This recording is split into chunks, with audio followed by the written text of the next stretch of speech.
कोणार्क चंद्रभागा नदी पीठर गोटे आम तीर्थ पुष्करणी पाखे अच्छु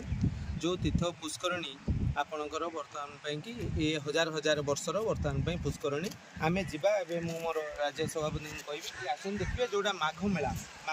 कहले बर्तमान आम हिंदू धर्मर हजार हजार वर्ष पूर्व बर्तमान ये रही माघ मेला कि आमर मिनिमम 10 ରୁ 15 ଲକ୍ଷ 20 ଲକ୍ଷ लोक बर्तमान आसती एवं ओडिया जातिर ये हूँ हृत्पिंड ये प्रति वर्ष बर्तमान माघ मेला को लोक आसवाई कि वर्ष आगु प्लानिंग करती तीर्थ पुष्करणी में बर्तमान तीन ठाकुर आमर ये आसिक बर्तमान स्नान कलापर लोक ये कहते विश्वास रही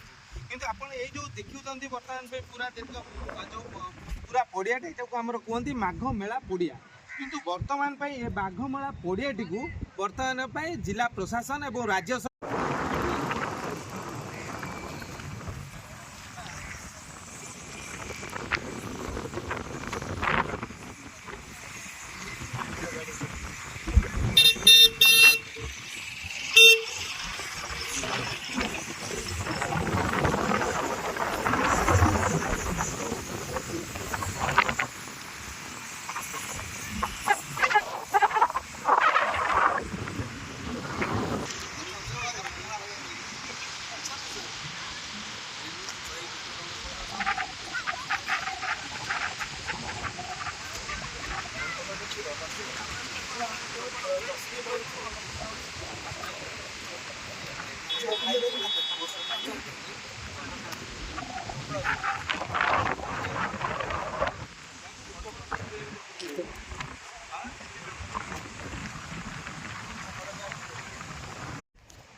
आमे एबे छिड़ा हेचु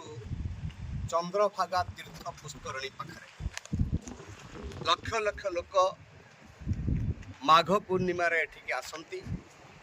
एठी बुड़ पकांती आउ से माने धर्म कार्य करंती। ए पुष्करणी जहाँ देखुचंती आपण वर्तमान ए पुष्करणी होची चंद्रभागा नदीर एक अंश विशेष।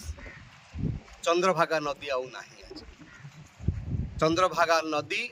आज विलुप्त समयर कराल बक्षरे आज आम चंद्रभागा नदी को पाऊँ।